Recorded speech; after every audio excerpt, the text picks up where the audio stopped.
Hello, how are you? I hope your weekend was good. Hope everything went well. Hope the kids had lots of sugar and candy for those of you that celebrate Easter. Hope you had a fun time. Charlie, I know on Christmas y'all don't exchange per se, give money to charities, whatever else. I'm assuming on Easter you don't get candy, right? I don't hear you. Not really, but candy is just kind of something my family always has around. You know me, like at my desk, I have candy at my desk all the time. You do? I'm always snacking on something. Like my grandma gives me candy all the time. So even though there wasn't candy, we had treats and stuff. You had stuff going on, we had right? stuff. Yeah, that's good. So hopefully everybody had a good weekend. Coming up today, an abbreviated show, as Tommy Wirtz pointed out, the leadoff show starts today at 4:30. 4:30 with the leadoff show, getting you ready for Brewers and the Red Sox. Red Sox, what, the worst team in baseball, I think, right now with 2 wins? Something like that? Surprisingly. Yeah, I feel like that team was supposed to be better, right? You watch. You watch Caleb Durbin get going this series. You just watch. He's been horrible. Watch him catch fire in this series against the Brewers. You just mark it down. Looking over the weekend, man. Isaac Collins all of a sudden learning how to hit again. I mean, come on. This is how this is going to be. So I'm fully ready for full Caleb Durbin 3-for-4 day and 4 RBIs, and the Brewers lose because of Caleb Durbin in walk-off fashion or something insane. Yeah, that would be pretty crazy. Or Andrew Monasterio somehow. There's another one. Into the lineup and hit a walk-off against the Brewers. That'd be perfect. That would absolutely be another one, no question. So that comes up tonight. Tommy Wirtz to get you ready for that one. Now, coming up on today's show, Tim Dillard, Brewers TV analyst, joins us at 2:20. He'll be with us every Monday at around 2:20, depending on, flight schedule and travel schedule and pregame schedule and all that other stuff that the Brewers have going on. Otherwise, he will be here at 2:20. So he'll join us live streaming on X and on YouTube. You'll see his pretty face coming up at 2:20. That is the only guest we have. However, we do have, let's talk about the crew. Lots of stuff to talk about from over the weekend. A lot going on in the minor leagues for the Brewers, too. That comes up at 3 o'clock. The Giannis drama and all that nonsense, we'll get into that starting at 3:20. Green and Gold update. Easton Butler with some rumors concerning Dexter Lawrence of the Giants and possibly the Green Bay Packers, possibly the Chicago Bears. We'll get into that at 4 o'clock. And then Charlie Sounds of the Day and Things Sparky Missed, all coming up in that last segment prior to getting to the leadoff show with Tommy Wirtz at 4:30. Do you want some Brewers news before we get into talking about Doc Rivers here?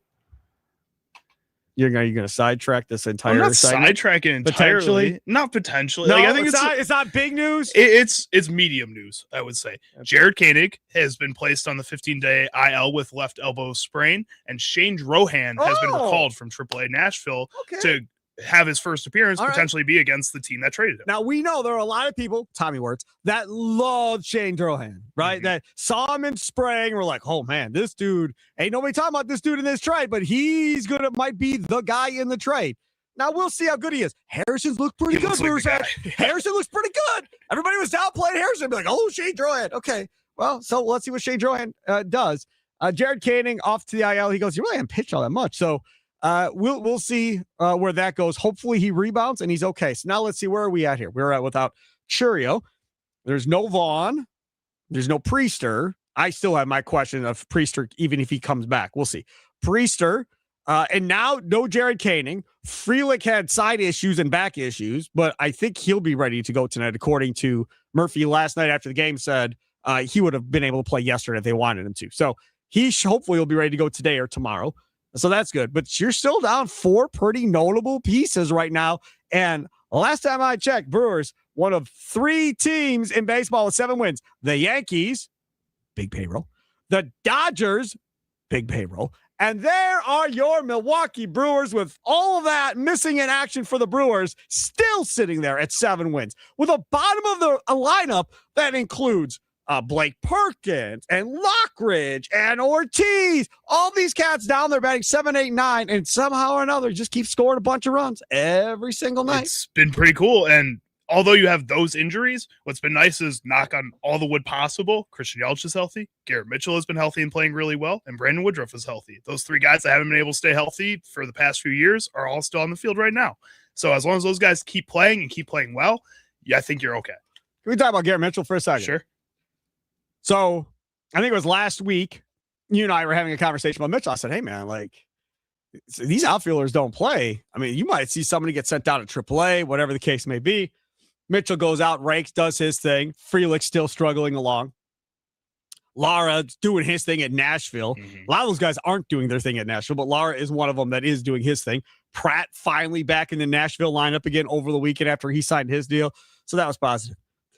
The Pat Murphy stuff about Garrett Mitchell, talking about how he didn't think he was ready and how he got overridden by the front office that, hey, man, you're playing him. I don't care if you think he's ready or not, Pat. You're going to play Garrett Mitchell because we think he's that guy. First off, there's a part of me that's like, man, I don't know if I like that.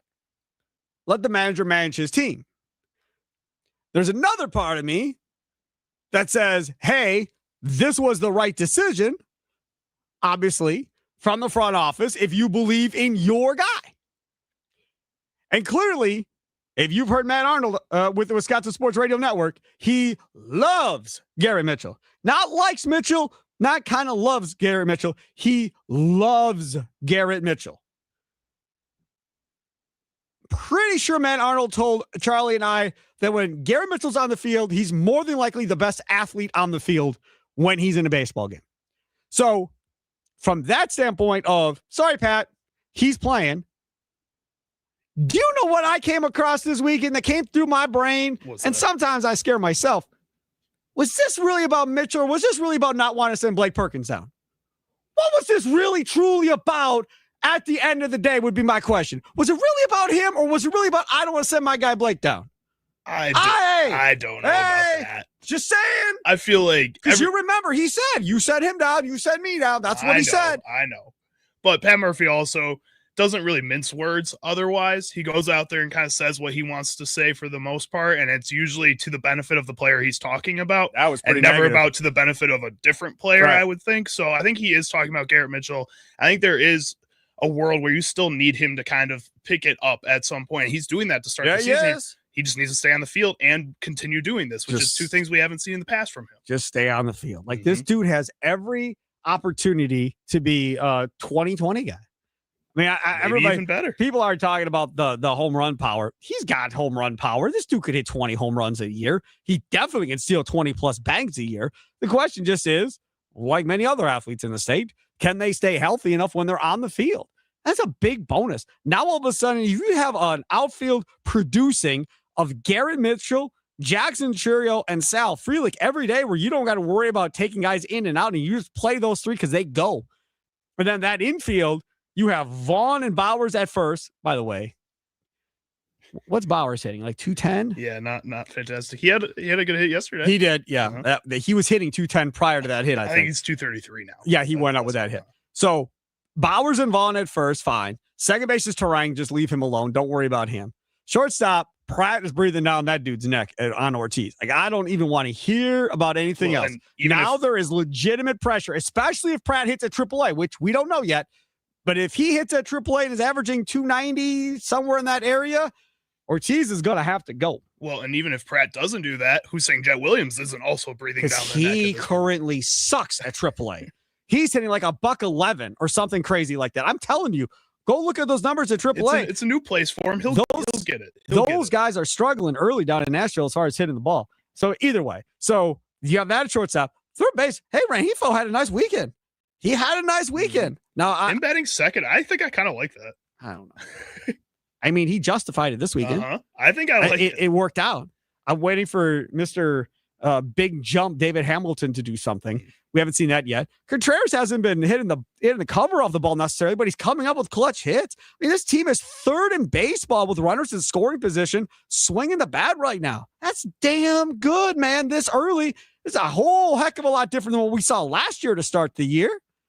And then you look at your team over there, that Chicago team of yours.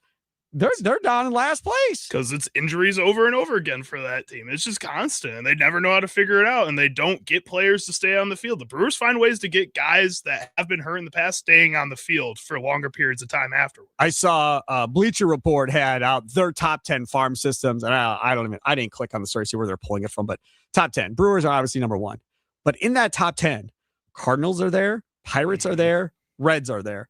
And I saw Cub fans going, that is not good news for us in the division when these 4 other teams in our division all have top 10 farm systems and the Cubs do not. And the Brewers or the Cubs, their most recent like top farm system guys are just at the MLB level. And I think that's part of the reason. You have Pete Crow Armstrong, Michael Bush, Matt Shaw, Basalo's going to get more major league play this season. You got time. It's okay. It's okay.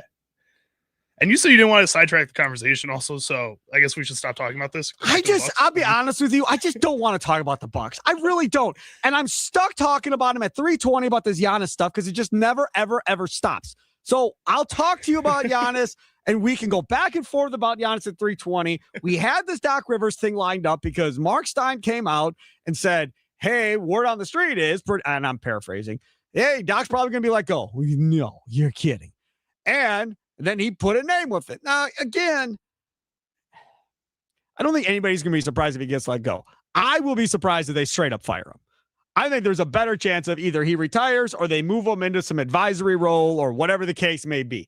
So either I think he retires or he's in the organization in some capacity, making whatever he was going to make, but still working for the organization and having his fingerprints on it one way or the other. I cannot imagine they're going to pay that dude, what they're going to pay him to sit at home again. They just did Adrian Griffin's whole deal. They're paying him still. They committed way too much money to him. They just finished paying Mike Budenholzer's deal. Like they can't do that again. They can't afford to do that again. It just doesn't make financially any sense. Yeah, just keep him in a front office role. Pay him to sit at practices and talk to guys occasionally, and work with Marcus Johnson on his podcast or something. Like something else. Just give him something else to do, man. Yeah, that'd be a cool podcast. Him and Marcus Johnson do a podcast. I'm in on that one. That'd be a cool podcast. I'll listen to that podcast. I don't care what they talk about. It could be anything. I'll listen to those two talk about life. I think that would be highly, highly entertaining. Taylor Jenkins, by the way, is the guy that is being rumbled about from Mr. Stein about coming to Milwaukee. And I will tell you, I like Taylor Jenkins in Memphis. Grizzly fans were done with him by the time they were done with him. So that's not too surprising. But Taylor Jenkins, what? A branch of that Budenholzer tree. And I think if you're Wesley Edens, if you still have say, which they say he does, you want to go back to that tree again. You want to go back to that tree where you were successful, even though you gave up on Bud.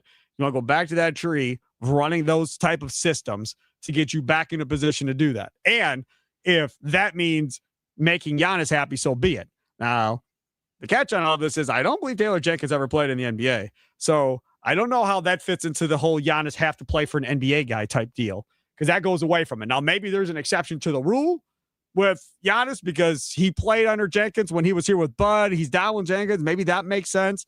Maybe this is Jenkins is going to be our coach for the rebuild and Giannis is out of here, so he's going to be the coach for the rebuild for the next couple of years.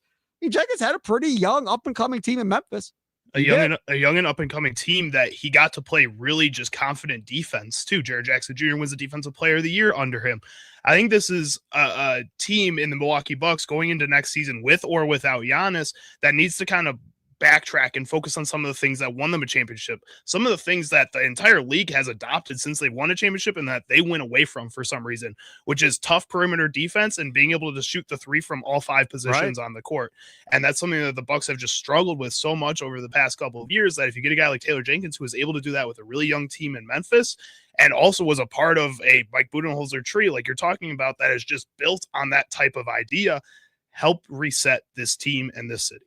Wendy's has the official dunks of March Madness, which means you get the iconic chocolate frosty paired with fries. The perfect opportunity to dunk crispy, salty fries, even a decadent chocolate frosty. Gets even better because when you order from the official Dunks menu, you'll automatically be entered for a chance to win a variety of prizes during March Madness. Order from the official Dunks menu today. Download the Wendy's app for the official Dunks menu for a chance to win big this March Madness. Again, last game of the season's tonight, and we'll have the game in Milwaukee for those of you in the southeastern Wisconsin area. Okay, coming up next, Tim Dillard, Brewers TV's analyst. Straight ahead, it's Wisconsin Sports Daily, live from the Wisconsin Sports Radio Network studios, powered by the Potawatomi Sportsbook. Sparky here.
Now Gary Sanchez will try to add on. 3-2. Deep and a left. Gary Sanchez way up, way out. Goodbye. The Kraken unleashes his third home run in the first 3 series of the season. And the Brewers strike for 3 with 2 out of the first. Goodness gracious, Gary. Wowza. Highlight courtesy of Brewers TV. It's Wisconsin Sports Daily. See Sparky Fifer with you. Joining us now on the guest hotline, powered by Gruber Law. One call, that's all. The Samurai. That's what he looks like. At least he looks like he's got that wrap around. You had a sword in your hand. You'd be ready to go, Tim Dillard. Be ready to go. Follow him on X at Dillard. How are you? I'm good. No bat today. I just got the foam what is finger. that? Yeah. Oh, it is a foam finger. Big giant hand. Hey, Yeah. Charlie has some information for you on the other side of the glass. Charlie, you were telling me about the National Bobblehead Museum Hall of Fame. The National Bobblehead Museum Hall of Fame. You have 2 bobbleheads on there of you broadcasting. One's a Brewers one, one's a Nashville Sounds one. They are only $45. Do you think that price is high or low? For the bear.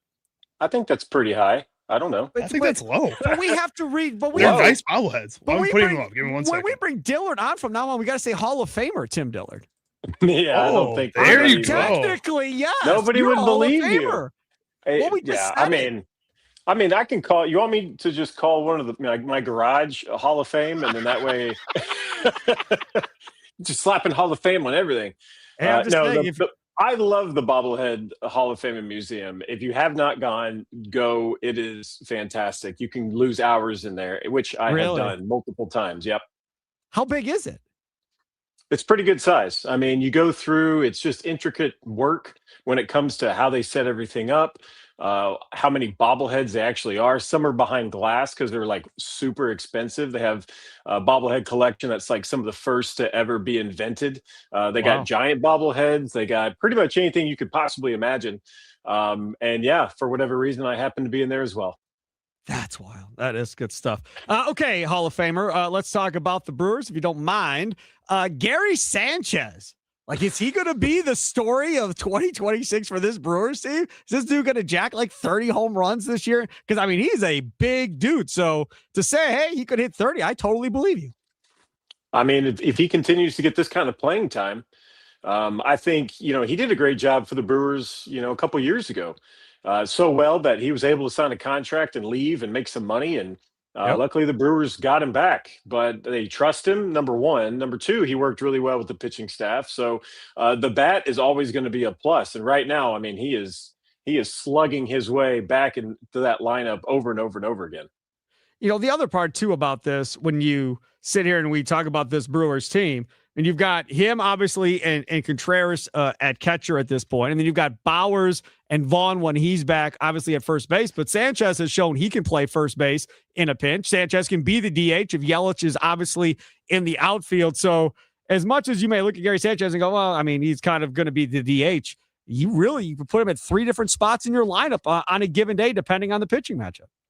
Yeah, I mean, just like you're trying to say Hall of Fame for me, maybe it's utility player Gary Sanchez. I mean, first base, catcher, DH. I mean, if someone needs a day off, or if he plays half a game against a left-handed starter and then they got a bullpen full of righties, I mean, that's an easy mixture right there. And we know that Pat Murphy likes to do that. He'll change an entire batting order when it comes to the 6th, 7th inning, depending on who's coming out of that bullpen for the other team. So to have a guy like that can basically get thrust into the mix and boom, swing a hot bat. I mean, that's tough to do, especially, I mean, DH or pinch hitting, that kind of stuff when you're not getting much playing time, very hard to do.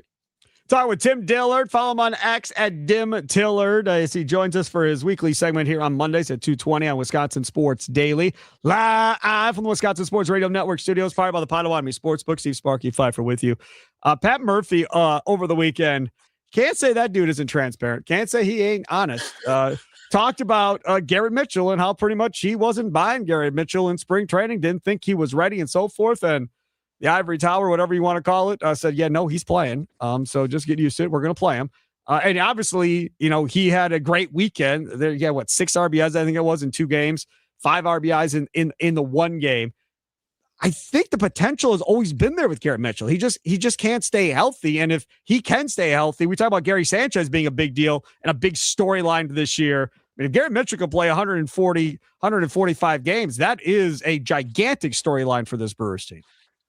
Yeah, and I get where Pat Murphy's coming from too. He was wanting to see better swing decisions in spring training. It just wasn't getting it from Garrett Mitchell. But when he made contact, it was everyone, the whole place is ducking because he's hitting it 110, 115, all over the place. But you got to make contact. And so I think going in, he was a little like, hey, is this guy ready? He's missed a lot of time. Is this going to be a thing where we have to wait for him to build up those at-bats? And I think right out of the gate, he's had some great swing decisions. He's been hitting the ball hard, not to mention that he's super fast and he's willing to take his walks. I think anytime you come back from injury, and I think we saw this last year maybe with Garrett Mitchell, you come back from injury, the last thing you want to be at the plate is patient.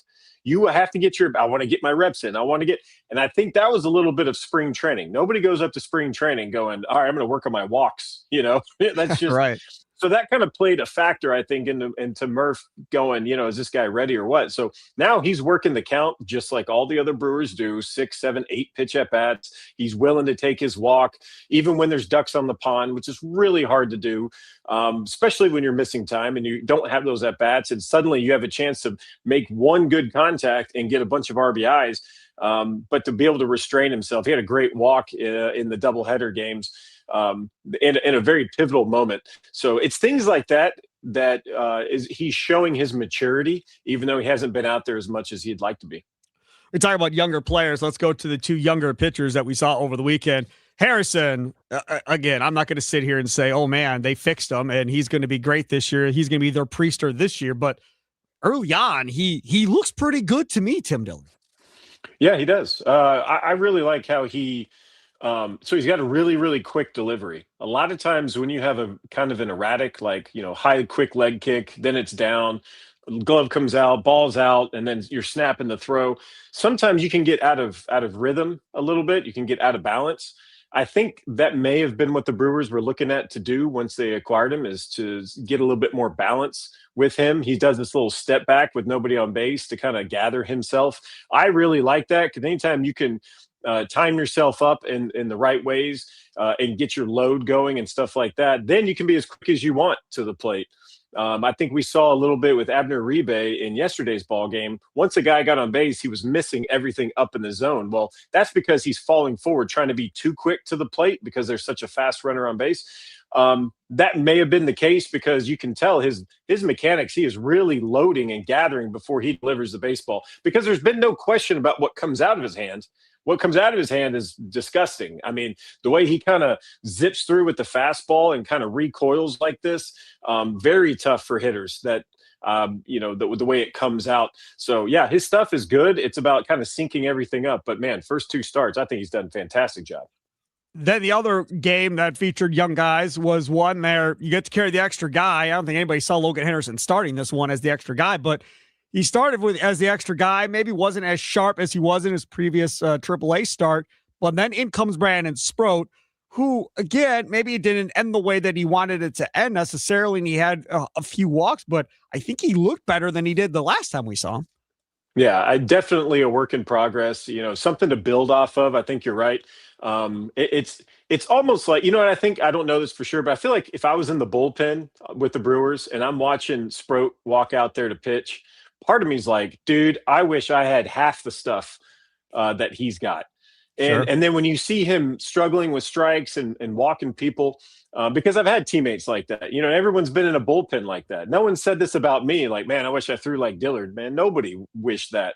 But there's been guys but they wish they were in the Hall of Fame like you. Let's be honest. Yeah. Every one of them. Yeah, sure. But I remember one time, like Josh Hader was pitching. We were in AAA, and Josh Hader had amazing stuff, right? And he's out there, and we're just like, he should never walk a guy. He is so deceptive on the mound. He throws so hard. His ball is so hard to pick up out of the hand and the slider. And you're like, why would you waste your time walking anybody? That's the kind of conversations that guys have in the bullpen of, being jealous of somebody else's stuff and their craft. And so when I see Sproat, I just think, man, like his stuff, if you could convince him how good his stuff is, he's gonna become to an elite level very quickly too, because that stuff will play. But I will say this about the Kansas City series: it looked like an environmental place that was not conducive to pitching. Wind gusts, the temperature was low. Difficult to see, guys having trouble in the outfield. So Yeah. I think, getting a good sense of where guys are coming on the bump. I mean, if they did good, great. If they did bad, I wouldn't read too much into it. And I feel like Fenway is probably going to be a little bit like that in this coming series as well. So we had a transaction earlier today, correct, Charlie, where we had Koenig. He's going to the IL. And who gets called up? Shane Drohan gets called up. Shane Drohan is a guy that there was a lot of media loving him in spring training. Like, oh, he might be the guy in the trade. Well, Harrison looks pretty damn good to me right now. But Drohan got a lot of love from the Brewers beat in spring training. What did you take away from watching him? Yeah, I was actually kind of surprised he didn't make the team, honestly.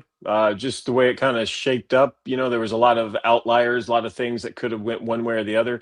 But yeah, I think it's a great move, and it shows guys are getting rewarded. It shows a lot when it comes to, we didn't just go and get you because we want to stick you somewhere and not use you. It's like, all right, we picked you up. We think you're ready. And here's the big leagues. You're going to have your chance. Hope you're ready. You better be ready, because you see other teams, they'll make trades and then bury a guy in AA, bury a guy in AAA, never give him a shot.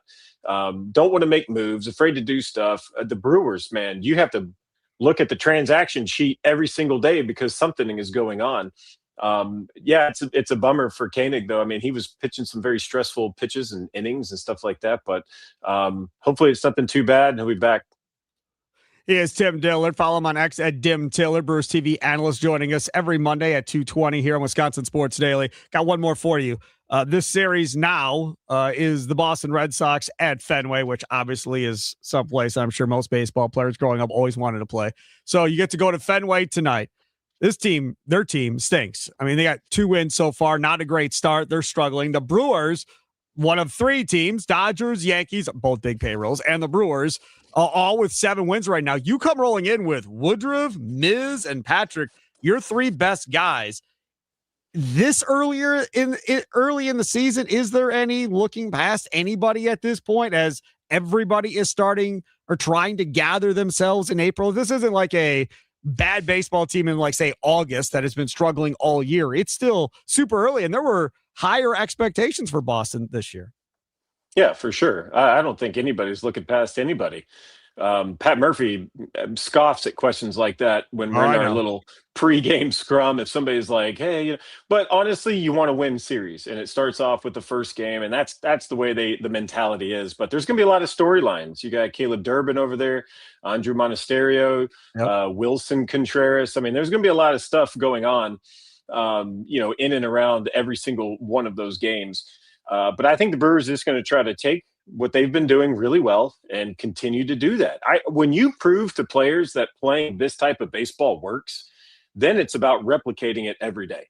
What's that going to look like? Maybe you don't feel the best at the plate, but if you can foul off 10 pitches, guess what? You're making this bullpen, wreak havoc. Who's going to throw? I mean, there were some guys that were down in the Royals series because of guys just literally fouling pitches off and having long at bats. Or you get on base and suddenly it's like, okay, is this guy going to steal? What's going to happen? Brewers leading all of baseball in steals. So the Red Sox are going to know that. Whoever comes, stands on the mound for the Red Sox is going to know what type of ball that these guys are going to be playing. Brewers have sack bunts. They have like 3 sack bunts. They're bunting for hits. They're hitting the ball on the ground. It's in a very aggressive lineup in some ways. And then at the same time, if you don't throw strikes, they're not going to swing. So if you continue to play that type of baseball, you're going to put your team in a position to win. I will say this, Woodruff gave up a couple of runs last time out. They were both home runs. Red Sox haven't been hitting a lot of home runs, but you can believe it. They're going to try to slug for some in today's game. But I think keeping it in the ballpark, and Woodruff did a great job too of keeping his pitch count down and throwing strikes. Yeah, so, look for it to be a really, a lot of action going on. But also, I looked this up because I'm curious, and for whatever reason, this is how my brain works. I feel like the Brewers games have been lasting like a long time. A lot of pitching changes when it comes to the other teams. They're throwing a lot of pitches. So I looked it up. Brewers, top 5, I think, in how long the games are, like game length. And they're playing 9 innings. It's not like they're going 11, 12 innings. Right. They're going 9 innings, and it's taking a long time. Well, why? It's because the Brewers are putting so much pressure on the other team, on the other dugout, that they have to make moves. So look for that to continue in Boston. He is Tim Dillard. He is amazing. Follow him on X at Dim Dillard. Again, Brewers TV analyst with us each and every Monday. A Hall of Famer indeed, that National Bobblehead Hall of Fame Museum. Go check out. He's got 2, not 1. He's so good. He's got 2 I had bobbleheads. to change his LT. His lower third. You changed it? You changed the lower it's third? got his bobblehead on. Yeah. Oh, Yeah, I there like it is. it. He also there. has one from the Timber Rattlers of you shooting a hot dog cannon. I want that one. That one's sick. Yeah, the Bratzuka. The Bratzuka is Uh-huh. awesome. If you get a chance to shoot a brat out of a cannon, you should. I will say this: the bobblehead, it doesn't actually shoot a bratwurst. I guess that's a safety concern. So, Yeah. but yeah, it's a good bobble. That's awesome. There he is. Tim Dillard. We'll talk to you next week, buddy. Thank you. All right, you got it. There he goes. Tim Dillard joining us on the guest hotline, powered by Gruber Law. One call, that's all. John Blackwell has Badger fans mad. Somebody's got to explain this all to me. Coming up next, it's Wisconsin Sports Daily, live from the Wisconsin Sports Radio Network studios, powered by the Potawatomi Sportsbook. Sparky here.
Can you feel it? It's the thrill of witnessing a walk-off grand slam. A buzzer-beating three. Hey, it's Steve Sparky Fiver. You know the feeling. There's only one place to experience that raw exhilaration. The Potawatomi Sportsbook. Catch all the action in supreme space with dozens of sports betting kiosks, cool drinks, luxury seating, great food, fiery atmosphere, and a monster video wall. Plus shuttles to and from Brewers home games as well.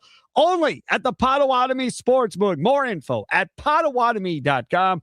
Must be 21 to enter the casino. Coming up in the 3 o'clock hour, let's talk about the crew. We'll talk about all the fun stuff that happened over the weekend. Plus, we'll get into some minor league stuff as well. Yes, we will talk about the Giannis drama coming up at 3:20.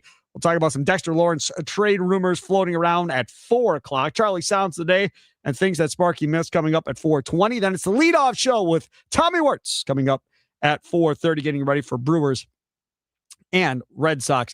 Some breaking news Charlie was telling me about in college basketball before we get to John Blackwell and the Badgers. What's going on? So former Nuggets head coach Mike Malone is expected to sign a contract with the UNC Tar Heels to be their next head basketball coach there. So my initial reaction to that was, dude, he's kind of a tough cookie. Like I don't know how that's going to play necessarily in college. I guess it plays okay because most of these kids are only there for a year or two and then they're gone into the portal or gone to the NBA. So maybe that plays okay. Being able to walk around and show a championship ring that you won with the Joker, that helps. For sure, that's going to help. He's 200 wins over losses, Yep. his career record. So obviously that plays too. I don't know, man. The NIL stuff and everything else, it just seems to me like that is a mess. And you brought it up in the break. Like, wouldn't an NBA job have been better than just the Tar Heels job? That's what I would have thought. And I mean, like, pay-wise, the worst NBA job is giving you a top-tier NCAA salary, but also UNC has been shown to pay a lot of money to get the right guys into their offices, right guy on the court, on the field.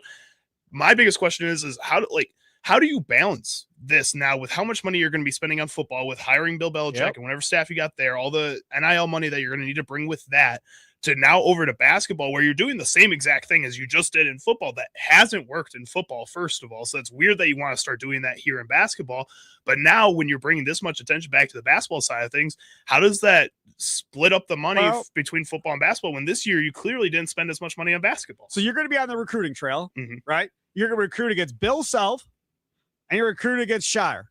Shire, who's got a great regular season record, but continues to fall over his feet in the NCAA tournament. Continues to have that Duke kind of mentality of getting the best guys in any class, no matter what. I understand. But Shire has no championship ring as a coach. Malone does. So now when you're out, that's who he's going to be recruiting against, right? Those guys, Calipari at Arkansas probably be in that conversation. Now Calipari has championships, so he's going to have that to say. I don't know. We'll see. We'll see how this all plays out. Let's talk about the Badgers here before we get to the top of the hour. John Blackwell. Great player for the Badgers last couple of years. Last year, after their NCAA tournament loss, shocking loss like this year, Blackwell said, well, I'm going to go into the NBA draft process and see whether or not I think I can get drafted. But I'm not going into the portal. I will come back to Wisconsin if I don't get drafted or whatever. Okay, fine. So that doesn't work out. Back with the Badgers. Cool. So now the season gets done. Blackwell is damn near in tears at his locker, crying about how special of a place this is. He really wanted it to be better than what it was, and so forth.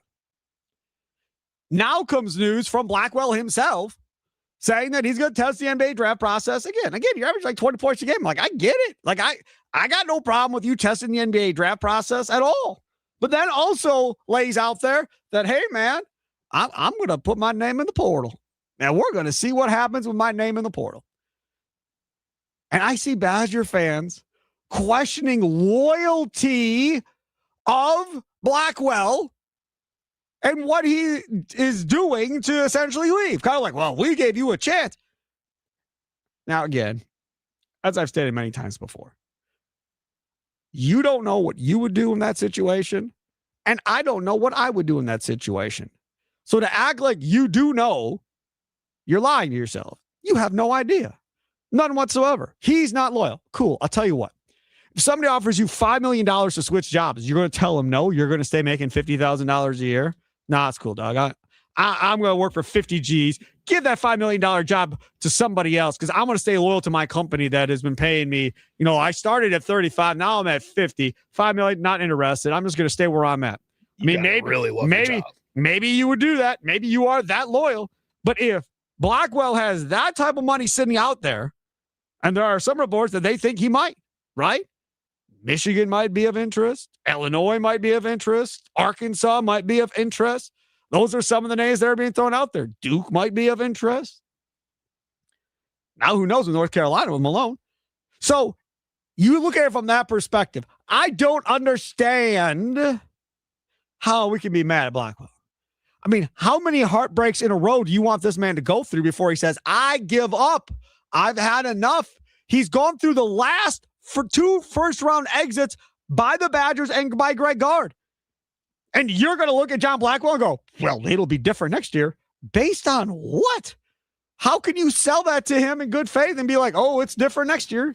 It's the same head coach, same coaching staff. Why am I to believe this is going to be any different next year? We changed over some of the roster from last year to this year. We added Nick Boyd, hell of a good basketball player, all worked out, and it still didn't work out. Well, and I think from John Blackwell's perspective, too, a guy that does eventually want to play in the NBA, it seems like since he's tested the draft waters twice, 2 years in a row now, when he consistently comes back to this team and they bring in another guy in the transfer portal that ends up outshining him through the game plan, through what this team is trying to do. And yes, he's still playing really well and is still that second option. He's still the second option on this team. And if he can go somewhere where he feels like the coaching staff will help him be the number one option, help him get to that highest point in the draft that he can be, then that is a good move for him. And if Greg Gard is going to go out into the transfer portal and bring in another mid-major guy that's ready to take that next step too, that was going to overshadow him, Greg Gard should know that that's probably better for John Blackwell too, and be semi-okay with Greg that. Gard better not be mad about this No, either. this is the business. You, nobody on that campus better be mad at Blackwell unless they're offering similar money. Ziggy uses the Nicolay Law Talk and text line. The question is this: are you mad at John Blackwell for entering the portal? 414-677-1250. 414-677-1250. Ziggy says, if Blackwell has that kind of money out there, why won't the Badgers make the offer? Keep the guy. They don't have it. They're spending a lot of money on football right now, guys. A lot of money. I'm sure that basketball program is struggling a little. He went to the McIntosh went to the government to try and get them to pay the $14 million for the uptake and everything else of the stadiums and everything else. They're scrounging for money. This is no joke. They don't have it. They're doing their best. Like you said, they put a ton of money into football trying to get that. Why? Because football is king. Because it's working too. If this was Marquette, then yes, they'd have the money. Then all of that money would be going towards NIL for the portal because basketball at Marquette is the driver. Or at Green Bay, that would be the driver for Godly. They're broke as a joke too. I don't think they got much money up there either. So, or Milwaukee and the Panthers, same thing, same situation. Don't got a ton there either. So that's where you're sitting here looking at this going, how are you going to compete if you're Wisconsin? You're not. You can't compete when you're trying to match this type of money with these major basketball programs. Or if you are going to compete, you have to find ways to build an entire team. And frankly, John Blackwell, yes, as much of a great offensive player that he has been, showed that he isn't enough for this team alone to go and win any kind of championship. Him with one other guy that is an all Big Ten type player isn't enough for this team to go and win a championship. So they need more than that. If they need more than that, they can't afford to spend all that money on one guy.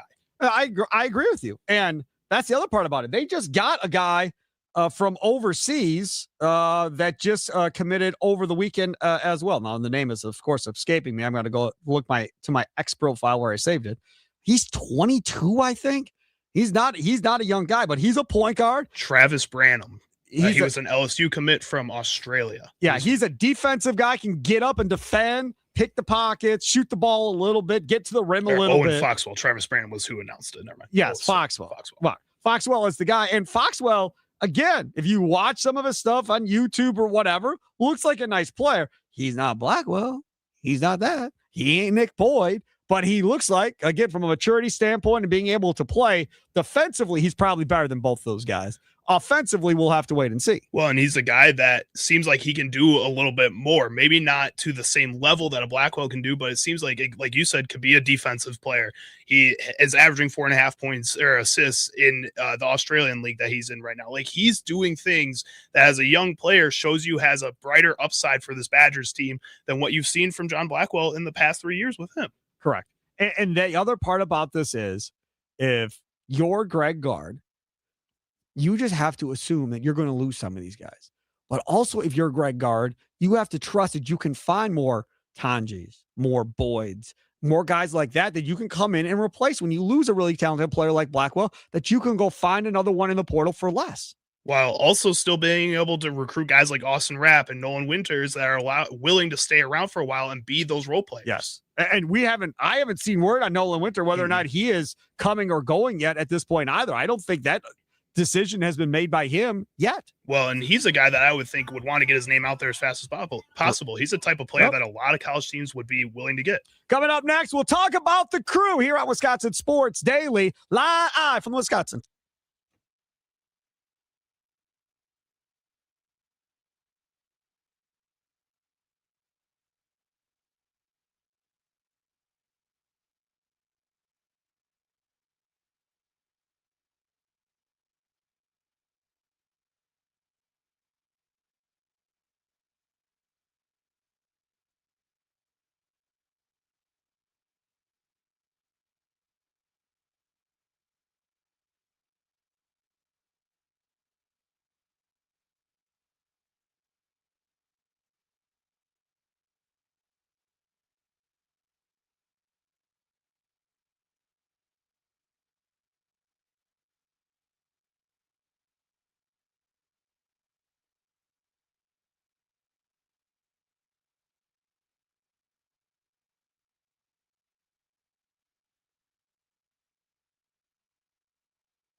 Time for your fan weather forecast brought to you by Integrity Exteriors. 48 degrees, cloudy skies right now. Real feel of 41 outside. Cloudy skies tonight, a low of 22 degrees.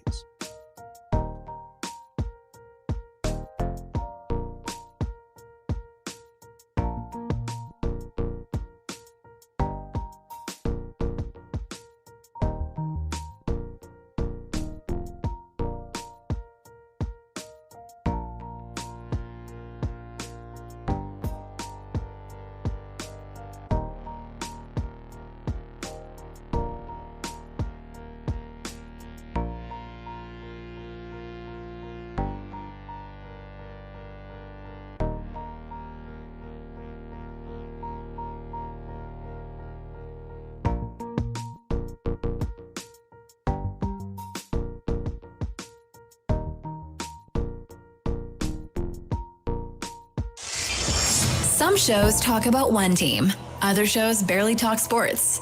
This show will talk Packers, Brewers, and Bucks. Every day. It's Wisconsin Sports Daily with Steve Sparky Pfeiffer on the Wisconsin Sports Radio Network.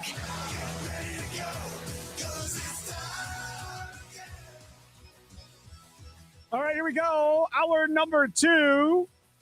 Live from the Wisconsin Sports Radio Network studios, powered by the Potawatomi Sportsbook. Steve Sparky Pfeiffer, Charlie Usen, doing his thing, other side of the glass. You had a work yesterday, right?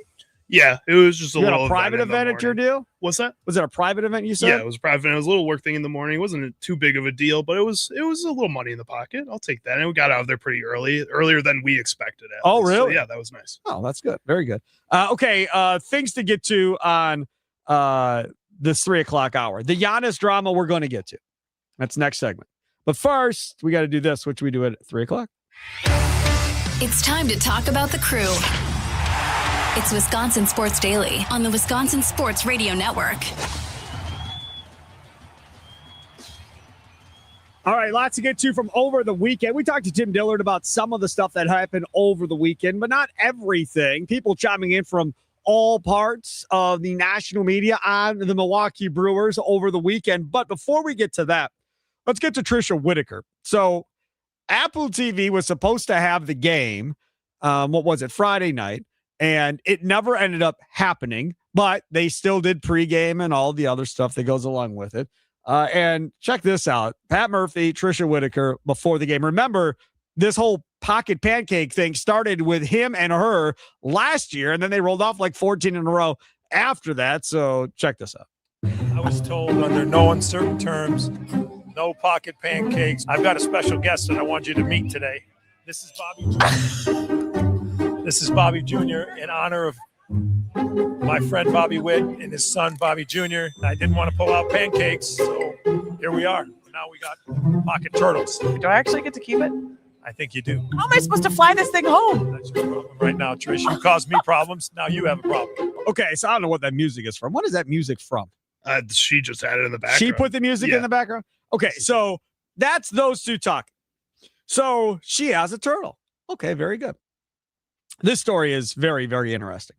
So then after that happened, she says additional tidbits to the story. Pat decided literally yesterday on his way to the game that this was going to happen. He and some of the players were mulling over what animal he should pull out of his pocket. A couple people suggested a gerbil or a hamster. He decided on a turtle.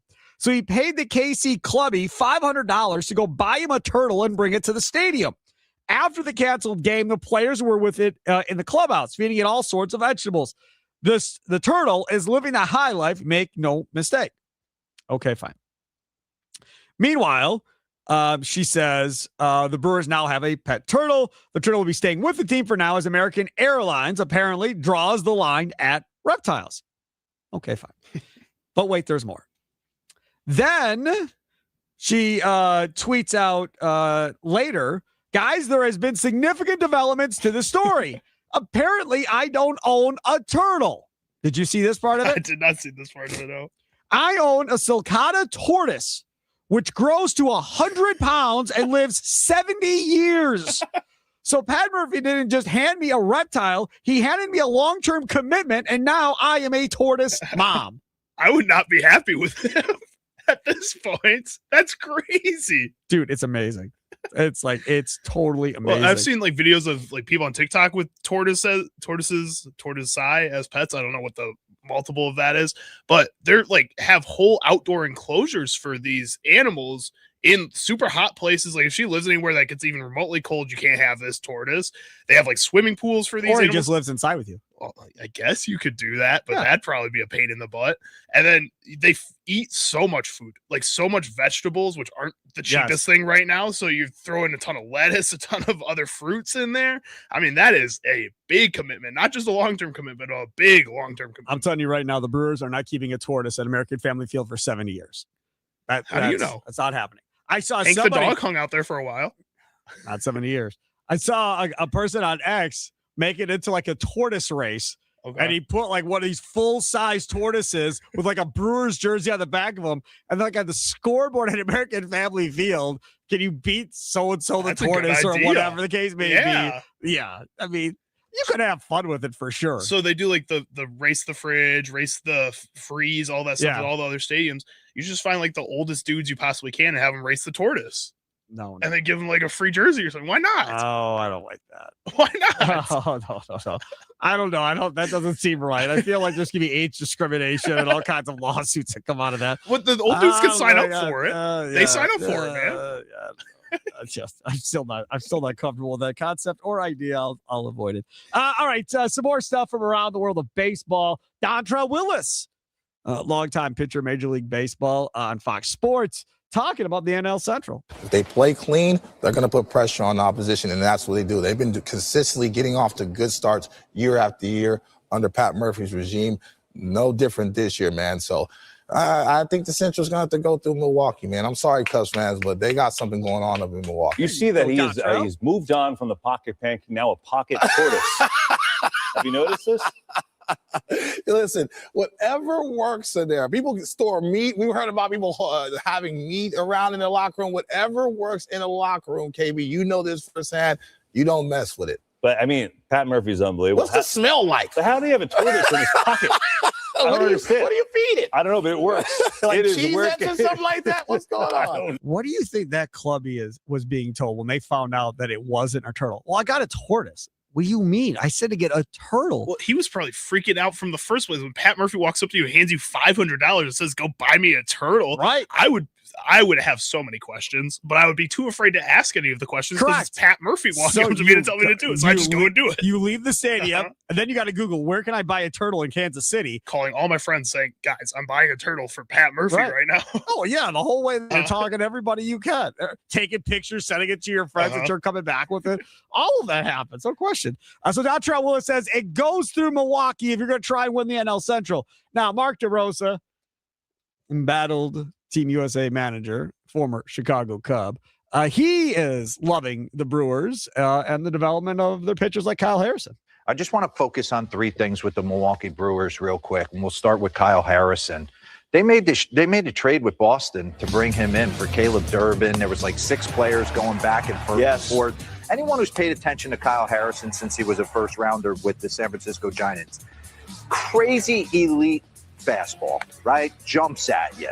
But he's lacked command. This is kind of similar to when I first saw Tyler Glasnow break in with the Pirates. He'd show flashes of like, oh my God, this guy's unhittable. And then he'd show flashes where it's like, he's going to kill somebody if he doesn't figure this out. And you take a look right here, a lot going back and forth. But bottom line, Brewers bet on the fact that their pitching coach, Chris Hook, and everyone in their pitching development lab, taught him a kick change, helped them. He's been really good for them. They did it with Quinn Priester last year, okay? So then on the flip side, want to get off to a good start, your star's got a star. Christian Yelich has been hot, okay? William Contreras has gotten big knocks. They're both 10 for 23 combined with a .435 batting average and 14 ribbies with runners in scoring position. And you look at it, their average with runners in scoring position this year, 354. So they're getting timely hits. They don't beat themselves. And they always have a nasty bullpen. They find an arm or two, right? The Abner Uribes of the world. This year, early part, Angel Zerpa. He was We with the Royals. saw him with Venezuela in the WBC. He was throwing absolute bullets. He was with the Royals. He comes over to the Milwaukee Brewers. He hasn't allowed a run in 4 2/3. Guys are 3 for 15 off him. So let's just start giving them some praise. But they have some damn good players on their team. Okay. Dontrell Willis, praise for the Brewers. DeRosa, praise for the Brewers. This is good. We're off to a good start. How long this is going to last, I don't know. But remember, you projected him at 85 wins. He being Pat Murphy, is going to win a third Manager of the Year award again, if they go win 90-plus games. He's going to be right there again, potentially, at the end of the day. Kind of has to be. I think there's That's only a because couple. they keep screwing him on projections. Well, and there's a couple other teams that have been semi-surprising. So like Miami has been really surprising. So going down there, maybe he's giving a little love there like they have in the past. Alcantara is crazy. Like just Your nuts. boy Cassie or whatever that came over from the Cubs. He's been playing well in that game. Stowers is still the guy that he was last season. They got some talent. They look like a good team down there. So it may not be as cut and dry as we think it is. I think St. Louis, to some degree, is probably playing a little better right now than people expect. Jordan Walker, my guy's finally Their hitting. entire offense just bashes, man. I never saw that coming. Their pitching is still atrocious, and that's still what they got to get through. But there's going to be competition for that. At the same time, you look at what everybody was saying before the season, how quickly just people are changing their minds about this Brewers team. You got to give him some consideration for that award, even if it is only 9 games into the season. And Matt Arnold is going to win Executive of the Year again, too, if he wins Manager of the Year. And then next year, we're going to go through the same thing again. If there's a season, they'll have him projected at 81 wins again. Well, this will be the year the luck runs out. This will be the year where it doesn't work. And you can't even say, well, they're healthy, because they're not. They're down 3 guys, and now they lost Koenig today to the IL. So now you're down 4 guys. But like I mentioned, their captains, their leaders of this team have all been healthy. They've been on the field. You've had Yelich, you've had Contreras, but you're missing Churchill. That's one of your 3 best players. You have Woodruff, though, still in that pitching rotation. He's been able to stay healthy, even if it has been only a couple starts. Like you're okay right now. You can get through some of these other injuries as long as the leaders on the team continue to keep these guys uplifted like they have been. The other part, obviously, is we watch the minor leagues, and the leadoff show with Tommy Wirtz starts at 4:30 this afternoon, getting ready for Brewers and Red Sox. Woodruff on the mound today for the Crew. First pitch, I think, is like 5:40, 5:45 in Boston. So, but can we just kind of talk about the minors a little bit here? Jesus Made ended up going 4 for 5 in a game this weekend. And in this game for the Shuckers, Made was the first of what ended up being back-to-back home runs. Having to have surgery. Here's a swing and a ball lifted out towards the gap in right center field. This is hit well back to the track, and that's gone. Holy smokes. Jesus Made, opposite field, was playing for the Mississippi Braves as Burke launches one deep down the right field line. If it's fair, it's gone, and it is fair. It is a home run for Blake Burke as they go back-to-back to win this game. Here's a ball roped down towards deep center field. This one's got a chance, and that one's way up off the batter's eye. Back-to-back home runs. This one by Damon Keith. Shuckers. I'm telling you, that Timber Rattlers lineup is stacked. That Shuckers lineup is going to be good. The AAA lineup is younger, with some of these guys that got to figure out their way still. So they're struggling a little bit. We talk about Gary Sanchez being a pretty big-sized human being. Burke is a pretty big-sized human being as well. He's huge. He looks like a softball player. He's huge. He looks like a softball player. And he mashes like his size too. There's some guys that I think sometimes, like Alejandro Kirk, who surprises you with his power sometimes because he's a shorter guy, but he's still got a lot of motion to him, and he gets going with getting his weight around. I think Blake Burke just automatically, you see him and you go, that's a home run hitter every time. There's no mistaking it, and he proves it every time he goes out there. But again, him or the tortoise. Those are the right. He's not going to steal you 30 bags. He's not playing anything other than first base or DH. And this is the kid they took at Tennessee. He was at first base the year before Fisher took over first base. So they took 2 first basemen back-to-back years with the idea that Fisher potentially could end up at third base with the Brewers. Well, and I'm still pretty confident about that. We heard Andrew Fisher last week talking about how confident he was that he could still be a potential player at third base. But he's willing to play wherever. And I'm sure Burke, even though, yes, he's a first base DH guy, would say that he's willing to play wherever. It's all these guys, even if we're talking about Blake Burke, they're still infielders in my mind. Like all these dudes in the minor leagues with the Brewers, everybody's an infielder. Correct. Yes, no question. From the 262, will the tortoise turn into a bigger scandal than Hank the dog? Come on, man.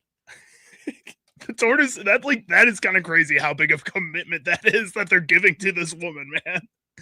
Like, I would not want that burden. I'm sorry. That tortoise looked really cute. I'm sure it's fun to raise tortoises.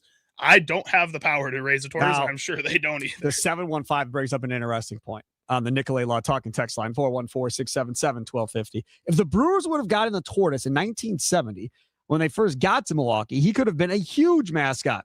That being said, if they keep it, will he reach full adulthood or die before they ever win a World Series? We have 56 years on the clock currently. Let's from start the 715. Somebody put together the tortoise clock on Google or something. You can make a website, count down till the Brewers win. Or like, I'm not here for 70 more years, y'all. You don't know that. It's not happening. Science is evolving fast. I highly doubt I'm here for 56 more years. I mean, now we're talking like 106. Yeah, no, I'm not going to be here that long either. It would be fun if I was, but I don't think that's going to happen. Take a quick time out, come back. We're going to get to the segment I didn't want to talk about this whole show because it's just going to provoke anger and people are going to get mad at me and I'm going to get mad at you. And it's just, I'm not looking forward to this, but it's a topic that we have to do, right? It's a topic that if you are in the state of Wisconsin, you have to talk about the honest drama from over the weekend, right? We have to talk about it. So we'll do our deal. We'll talk about it. You are more than welcome to hop aboard as well. And don't forget, when the Bucks win, you win at Wendy's. Yeah, they've been winning lately. After every Bucks win, stop by any participating Wisconsin Wendy's for a free small vanilla or chocolate frosty classic. No purchase necessary. This offer is only good for 24 hours after a win. So act fast. Get that free small frosty classic at Wendy's. Is the Giannis drama turning into a Favre-like scenario? Wisconsin Sports Daily, live from the Wisconsin Sports Radio Network studios, powered by the Potawatomi Sportsbook. Sparky here.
Welcome in. It's Wisconsin Sports Daily. See Sparky Pfeiffer with you. Charlie using other side of the glass. Thanks for tuning in today. Don't forget, plead the fifth Fridays at 4:20. Brought to you by Hamish and Rotier. They've been helping injured Wisconsinites for nearly 100 years. 1930 is when this whole thing started. They did not start with 13 locations around the state of Wisconsin like they have now. It was a slow build over the course of time, winning case after case after case. And like, we're helping people here. Let's see if we can help people in Green Bay. Oh, we're helping people here. Let's see if we can help people in Wausau. Oh, we're helping people here. Let's see if we can help people in Lake Geneva. Let's see if we can help people in Madison, right? And you work your way around the state, helping as many people as possible. Again, you get hurt in a car accident, something like that. It's scary stuff, man. And if you haven't been, be very, very thankful that you haven't been. I've been through it. And I'm telling you, it will mess you up mentally when you get, especially if it's a bad car accident like I was involved in. Like you need the right direction at that point. And these guys are the ones you should turn to. Hamish Rotier, national reputation, hometown service. You're not a number. They have that bedside manner, as I like to say. They treat you like a family member. That's another thing I like to say. They like to say they're approachable. That's another way of saying what I've said. All of those work. Go to the people that win.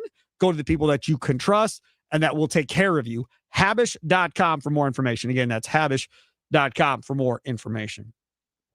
I was listening earlier today to Inside Wisconsin Sports with Trevor and Josh, and I was shaking my head at Trevor Thomas this morning. Just absolutely shaking my head.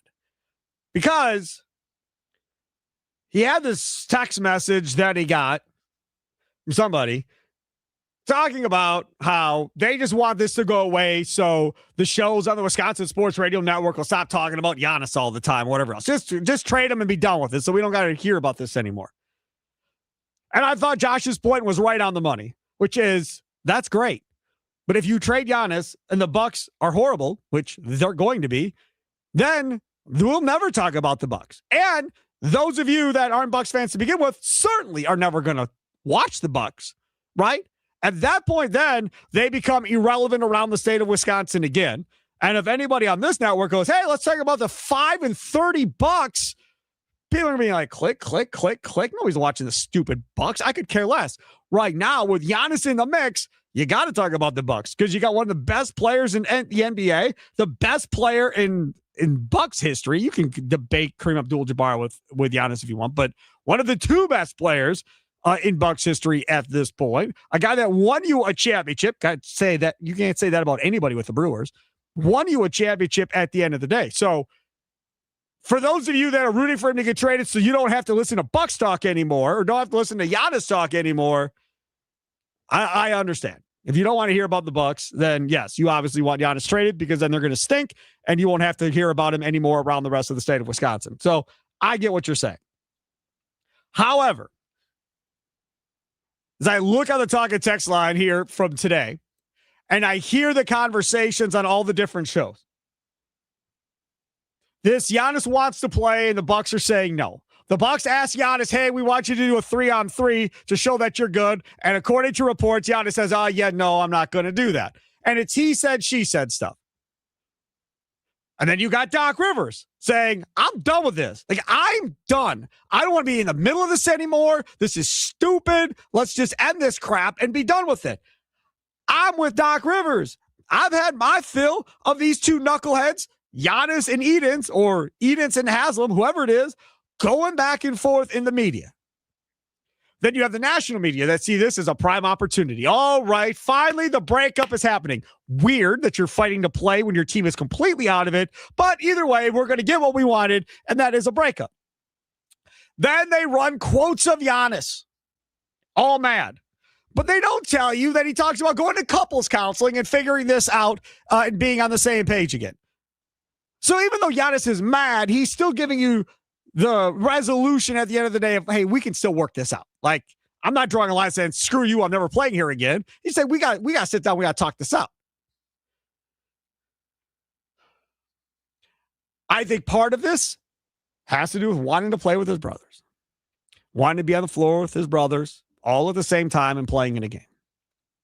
Now, I brought this up earlier when I came into our building. One of our sales guys was like, Sparky, he can do that next year. He can play with them next year. If he wants his brothers back on the team next year, they're going to put him back on the team. They're not going to tell him, no, you can't have your brothers on the roster. You can play with them next year. So if that's the reason, it really doesn't make any damn sense. Fair point. Fair point.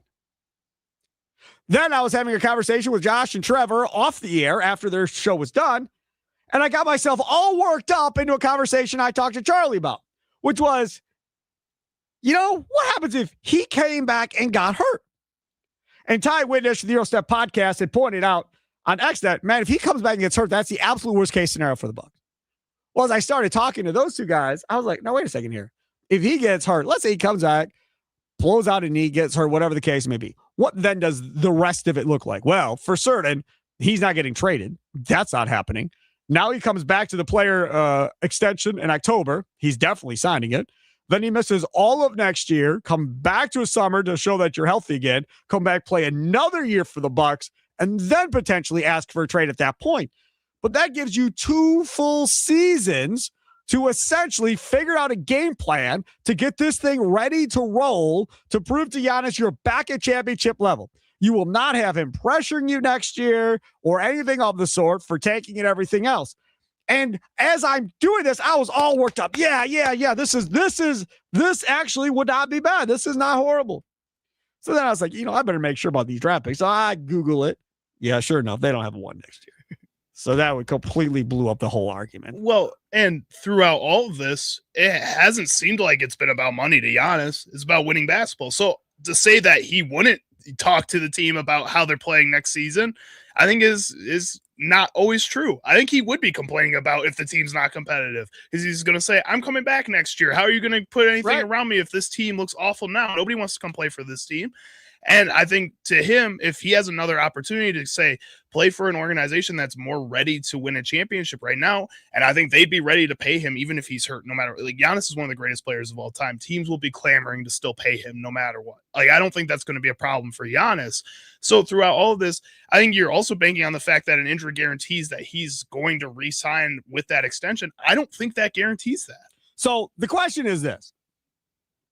Is the Giannis drama turning into a Favre-like scenario where this Bucs fan base has become split? I can see it on social media. There are those clamoring for, we're with Giannis all the way. Screw Jimmy Haslam, screw Wesley Eden, screw John Horst, screw Doc Rivers. We're riding with Giannis. If Giannis wants to play, let him play. There is that fan base. Like JB in the 920, who wasn't on our show. I think it was maybe on Mason Crosby's show. Says, you're seriously taking the side of a billionaire that signed Deshaun Watson for how much guaranteed money? Be better, or at least get a clue. So you have those people like JB that are clearly on ownership side. Then you have many, many, many others that are on Giannis's side. Well, I think JB is not on the ownership side. I think he's saying that he's mad that whoever was talking about it on the show. Right, he's on Giannis's side. Yeah. Sorry, I misspoke. Yeah. Right, so he's against the owners. He's on Giannis's side. Then there are other people that are sick of all of this stuff with Giannis and everything else. They're like, dude, just be done. Just trade him. If he doesn't want to be here, just trade him and let's move forward. I'm sick of all the drama. I'm sick of everything that comes along with it. I didn't think that we would ever get to the point with Giannis that this potentially could be a conversation. I really didn't. I didn't think we'd get to a point where he potentially could split a fan base. But over the last 3 days, 4 days or so, you are clearly seeing it on social media. And just because it's on social media doesn't mean that's the majority. Because there are, believe it or not, a lot of people that still don't play in X, still don't play on Instagram and TikTok and all that other stuff, right? So not everybody lives on social media, even though you probably think they do. Everybody doesn't. So that doesn't mean it's everybody. But this is not how this cannot be how this ends. We cannot allow this fan base to get split over Giannis and versus Bucs ownership. There's a couple of things that need to be realized here. This is not the Green Bay Packers and Brett Favre. Green Bay Packers and Brett Favre was a very front-facing verbal assault from Favre to ownership, well, president and general manager and head coach, with them really not fighting back, but he was on an all-on assault on what was going on there, okay? And having done sports talk radio while all that was going on, it was awful, and I don't ever want to go through that again. It was horrible. Every day talking about the same crap because that's all people wanted to talk about. Families were fighting with each other. Friends were fighting with each other. We were literally doing a show at State Fair, and people would be fighting with each other in front of our booth. One was on one side, one was on the other side. It was insanity, complete insanity by the time that whole thing was said and done. This dude here ain't that guy. But the longer this goes, I think it's going to continue to split this fan base one way or the other. With the Packers, they had a plan. None of us knew if it was going to work out, but they had a plan in Aaron Rodgers. This organization has no plan.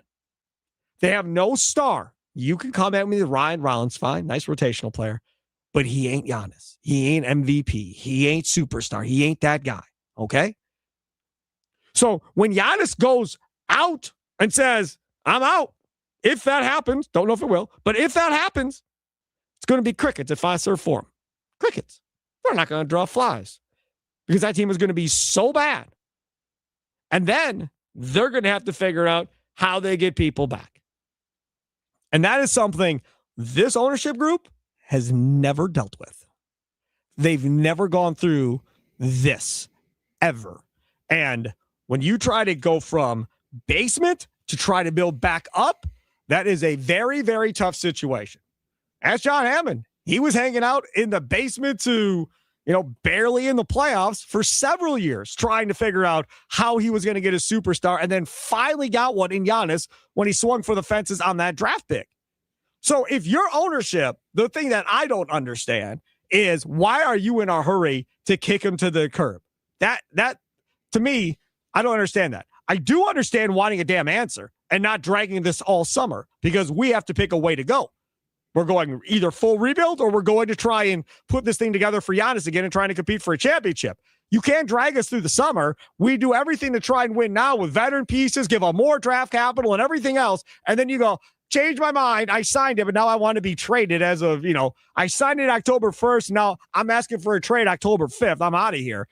Like that will definitely lose even a bigger portion of the fan base for Giannis if he were to do something crazy like that.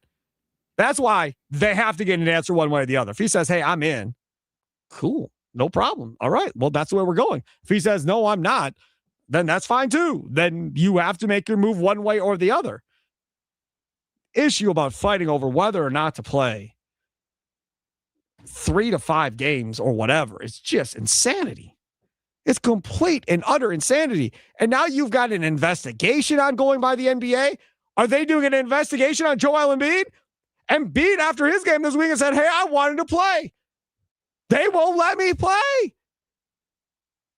He called out Morley. The general manager said, hey, I think it's him. I think he's the reason why I'm not being allowed to play. So Embiid now, he went to the media, complained in the media about not being allowed to play. Has anybody seen any investigation launched on the Sixers for what Embiid said? Because I haven't seen anything. Not a damn thing. Not one thing. And we always say, it's not, everybody's not against Milwaukee. Sometimes it feels that way. Sometimes it does. And this is one of those times where if you don't launch a full investigation into Embiid and the Sixers after he said what he said, but you're going to play this game with the Bucks and Giannis, yeah, it seems a little one-sided, Mr. Silver. Seems a little one-sided. Let's go to the Dugout YouTube chat over there, Charlie. You could stream us live on X and on YouTube at WI Sports Radio, at WI Sports Radio. Check us out there. Also, you can find us on Instagram, Facebook, and, of course, our website, wisportsradio.com, where you can stream the shows as well. Paul over there says, if you trade Giannis, trade his brothers with him. I love Giannis. Thank you for the memories and winning a title for all of us. Paul from Kenosha. Yeah, again, I think that's where a lot of people are at this point.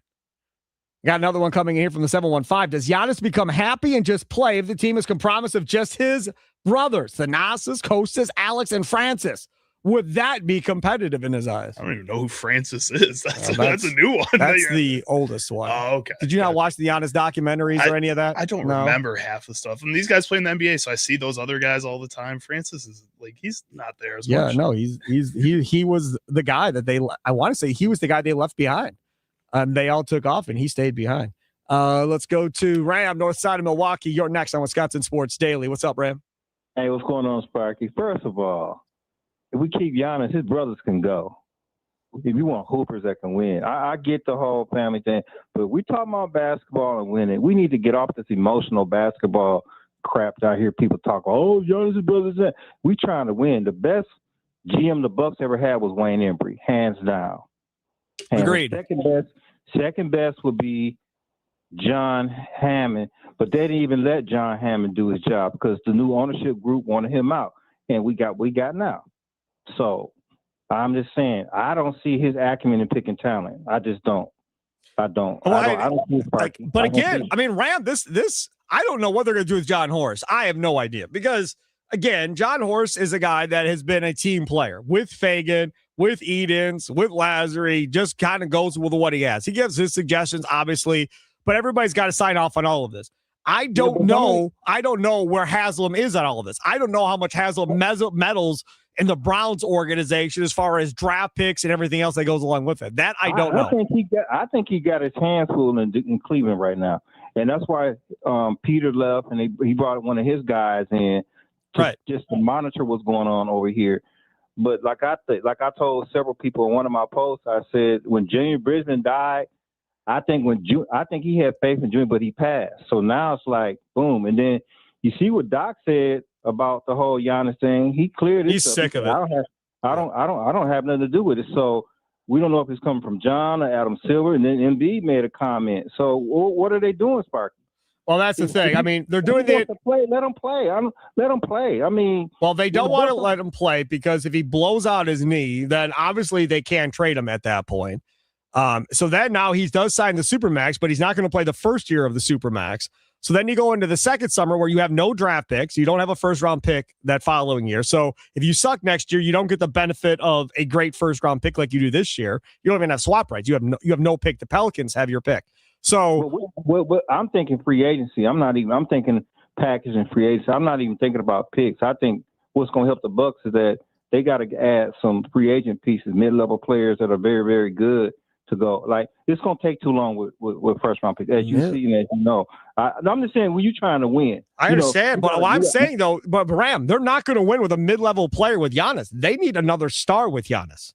Okay, so you need a point guard and a wing or two. We don't have that right now, right? Yeah. Well, I mean, it depends on your faith in Ryan Rollins. I guess that's what it comes down to.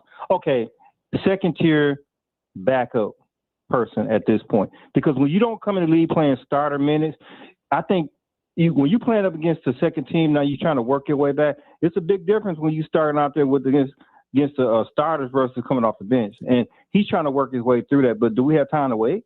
Well, we have all the time in the world to wait if Giannis isn't here. If Giannis is here, then probably not. No, thanks for the call. 920 on the Nicolay Law Talk and text line 414-677-1250. Trade Giannis for the best draft picks possible and trade his brothers for a new popcorn machine.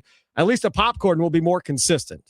It's not very nice. Yeah, that's not nice at all. His brothers are nice guys. You know, they're good dudes. There is something to say about good theater popcorn, though. That is true, too. Put a lot of butter. It's different than the microwave stuff you do. You know, I'm a theater guy. Like, I go to the movie theater at least once a month, try to go at least twice. Once a month you go? Yeah. Dude, you got to find the deals. Mondays, Tuesdays. Cheap tickets. Yeah, all right. Well, God bless you. You go Mondays, Tuesdays. Okay, we'll do a little switcheroo here. Charlie Sounds of the day. You want to roll that nub Sure. next? Let's go. Charlie Sounds of the day in his normal time slot at 3:40 because we're out of here early at 4:30 with the leadoff show with Tommy Ward. So things that Sparky missed, we'll get to coming up at 4:20. It's Wisconsin Sports Daily live from the Wisconsin Sports Radio Network studios, powered by the Potawatomi Sportsbook. Sparky here.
Welcome back. It's Wisconsin Sports Daily. See Sparky Pfeiffer, Charlie use it over there, other side of the glass. JB, the 920, using the Nicolay Law Talk and text line, texted in, hey, any tips on going to the theater alone, Charlie? I'm trying to treat myself better mentally and make me time. I love movies, and I've been wanting to do what you do for a while.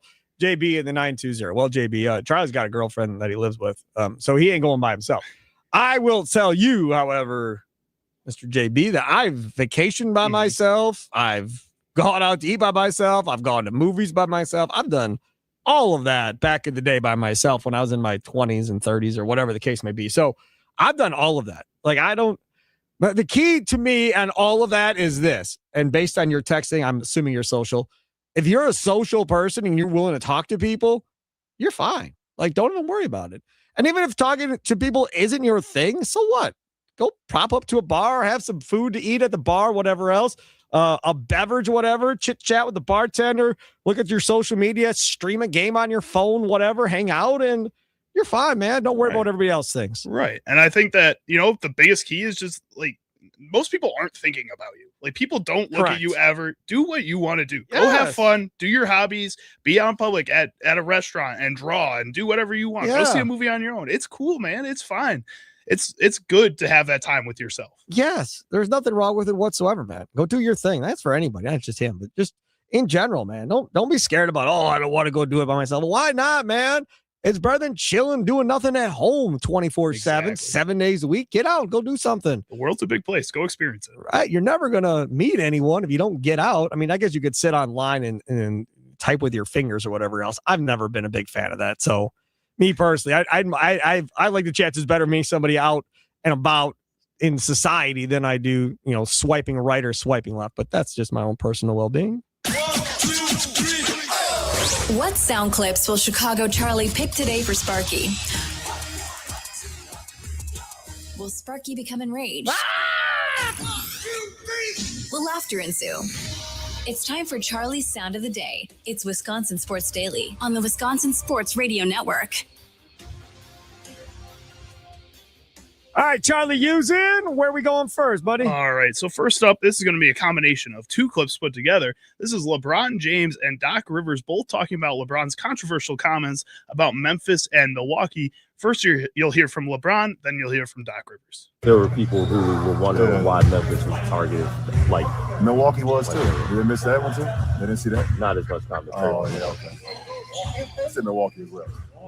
41 years old. It's two cities I do not like playing in right now. And that's Milwaukee and that's Memphis. What is the problem? I don't like going home either. And I'm from there. What is people who are ridiculous? They also get mad at my son being on the team too. So what are we talking about? The way I read the Milwaukee thing, he didn't take a shot at the city, he took a shot at the hotels. That's how I read it, unless he said more about the city. It was more about where he was staying. Where Memphis, I think he talked about the city. Let's build a Four Seasons or a Ritz-Carlton. I guess. I don't know. But he cannot be talking about the city, especially. Listen, I've lived here twice, and the progression, how this city has progressed from when I was in college to now is night and day. So, I think we should trade for him. That would be my answer. And let him see Milwaukee, and I think he would change his tune. Couple things. Number one, the trade, which is that hotel right there by Five Star Farm. The top level is all made for an NBA team. They have 9-foot ceilings. The showers are custom made. They're bigger showers for NBA players. The beds, that whole top floor is made with NBA players in mind. The Fister, haunted, not haunted, whatever, fine. If you're scared of that stuff, fine. I totally get that. But as I've stated before, and I'll state again, most of these players never leave the hotel. It's Milwaukee. There's nothing to do. I'll just stay and get room service. That's what it is. Very few people will you actually see out going to the restaurants or going out to the bars or doing anything. You have a better chance of seeing baseball players doing that are here for 3 days than you do of an NBA player. Most of these guys never leave. I'll give Shaq that. Shaq would always be out, whether it be in a club. I remember a couple times it was his birthday when they were in Milwaukee, and they'd have a whole birthday thing at a club for him. And Shaq loves Milwaukee. He comes back here and does the DJ Diesel events all the time. He's had it like 3 or 4 times in Milwaukee where he's DJing in the city. Like, he likes being around here too. So I don't know why LeBron can't like Milwaukee. Milwaukee's a great city. It doesn't bother me in the least. I could care less if that dude likes Milwaukee or not, to be honest with you. It does not matter to me. All right, go ahead. Next up, we're going to head over to Los Angeles, where they were the Angels were playing the Seattle Mariners, and Joe Adell had the performance of his life. No balls and 1 strike. There's a drive out to right from Raleigh. Adell's back near the wall. He leaps, and he caught it! Joe Adell! There's a drive to right. Adell is back. He's at the wall. He leaps up. He got another one! Joe Adell, what a night! Lead. Now there's Crawford with a fly ball to right toward the corner. It's Joe Adell again near the foul pole. Leaping up. Did he catch it again? He fell into the crowd, so it's a home run. They called him out. He did it again. I don't understand that call. What do you mean it's a home run? He fell over the wall. If he catches the ball, he is out, dude. I'm pretty sure, isn't it you still have to have some kind of contact, or a majority of your body has to be in the field of play before you catch it? I think they just decided it was half. I've never heard that before, but either way, I mean, you didn't see him. The ball could have popped out on the ground. He got up, raised it. The picture of him raising that ball for the outfield is picture so of the year, cool. probably. So cool. Like that poster, that frame picture, he'll be signing that for the rest of his life. It's so cool. All right. Coming up next, we'll get to our green and gold update. Rumors about Dexter Lawrence and the Green Bay Packers. Wisconsin Sports Daily, live from the Wisconsin Sports Radio Network studios, powered by the Potawatomi Sportsbook.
Some shows talk about one team. Other shows barely talk sports. This show will talk Packers, Brewers, and Bucks. Every day. It's Wisconsin Sports Daily with Steve Sparky Pfeiffer on the Wisconsin Sports Radio Network.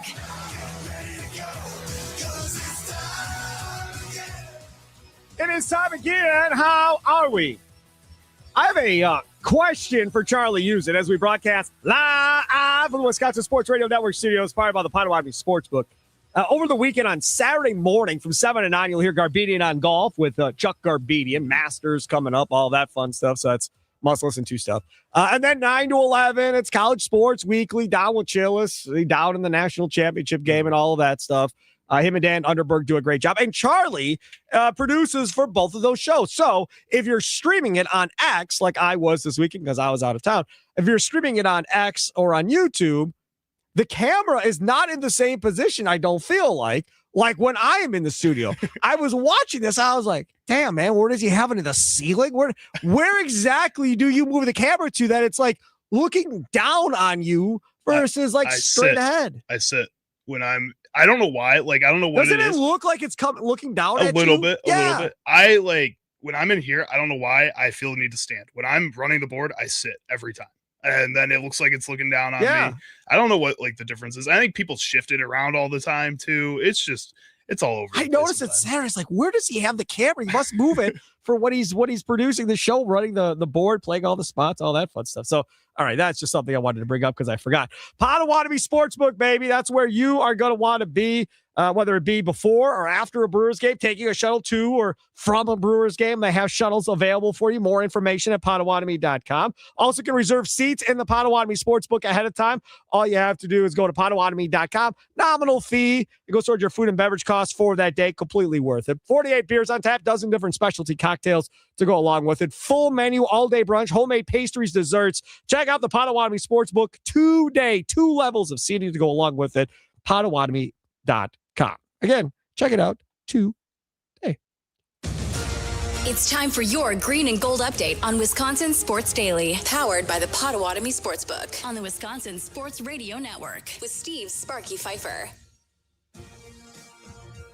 All right, still to come. Leadoff show with Tommy Wirtz comes up here in about a half hour, 4:30. Get you ready for Brewers and Red Sox. Shane Droman, the newest member of the Milwaukee Brewers, brought up from AAA Nashville as Jared Kading went on the IL today. He's in the dugout there. We'll hear from Shane Droman as he just got done talking a little bit ago. We'll hear from Pat Murphy in Boston as well before the game. So stay tuned for that one.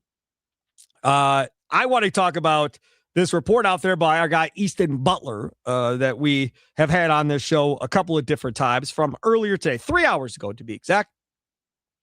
Several teams have called the New York Giants about star defensive tackle Dexter Lawrence, with some including the Packers, Bears, Jaguars, and Bills being some of those teams. Per source, a Quinton Williams-type trade to start a conversation. If traded, Lawrence will be moved prior to the draft, but isn't expected to be moved regardless of the public trade request. So what's going on is this. DeMarcus Lawrence wants a new contract. Dexter Lawrence. I say DeMarcus. Yeah. Dexter Lawrence wants a new contract. And talks apparently have broken off. They're stalled, whatever. He's not going to get the money that he wants. So I want a new contract. So before the show, Charlie and I said, okay, what was the Quinn Williams deal? Let's try to remember what this deal was at the end of the day, Charlie. So that deal was the Jets trading Quinn Williams to the Cowboys in exchange for a 2026 second-round pick, a 2027 first-round pick, and defensive tackle Mozzie Smith. The Jets also got back the best of the Cowboys' 2027 first-round picks. So from a Packers perspective, that means you're trading essentially a 2 this year or next year, a 1 in 28 because you don't have a 1 in 27 or this year to give up. So your first at 28, your second this year or next year, and probably Devontae Wyatt. That pretty much is the trade if you wanted to go get Dexter Lawrence from the New York Giants. The question is, are you willing to do such a haul to go get Lawrence to add to this front seven? Nicolay Law Talk, text line 414-677-1250, 414-677-1250 on the socials at WI Sports Radio, streaming live on X and on YouTube. Thanks for tuning in. Appreciate you listening here on a Monday or watching, in this case, on X or YouTube. Also find us on Instagram and on Facebook. So this is where I get a little bit confused on where we are with Brian Gutekunst as a general manager and where we are with the Packers as an organization. The reason I'm confused is because, first of all, nobody saw the Micah Parsons deal coming. Nobody saw it. So that was out of left field, complete shock. They went all in and got a superstar player. That is against the fiber of everything that was taught to Brian Gutekunst, in my mind, from Ted Thompson. So that doesn't make that was John Schneider like. Now again, Schneider was under Ted Thompson too, but that was very much John Schneider like. So we're still trying to figure out here, was that Goody? Was that Ed Policy pushing on Goody to go make this deal to go get somebody? And if it was Ed Policy pushing, would Ed Policy push again to go get another player to put inside? Because now it's Dexter Lawrence, John Hargrave inside. Hey. Yeah, that's pretty good. I'm pretty happy Hey. with All of a sudden, that front seven looks pretty good at that point, right? Even without Quay Walker being there and being gone, that front seven looks pretty good. And, you know, I heard Dusty Evely earlier today from Acme Packing Company, great film analyst for the Packers. He was on and he was talking about how he fits what Gannon wants to do up front. Like, he would fit in perfectly to what you're trying to get done up front. And it would be another go for it move from Brian Gutekunst to essentially cement his legacy as general manager of the Green Bay Packers. Super Bowl, winning quarterback, winning coach, and they finished the deal. Ted and McCarthy finished their deal with 1 Super Bowl appearance, 1 Super Bowl win. That's it. No matter what else happened outside of that, doesn't matter. They won a championship. And in Green Bay and in Wisconsin, and you're a Packers fan, that is how you are judged. You are judged by how many Super Bowls you win. So if Brian Gutekunst and Ed Policy are on the Rams bandwagon of we don't care about draft picks, we certainly don't care about first-round draft picks, then I potentially could see this going down.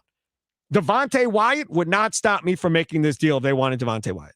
See ya. Would not stop me in the least. Second-round pick, if I could do a second-round pick in 27 versus 26, I probably would. If it had to be this year, I would probably entertain that as well. The 1 in 28 does not bother me. Why?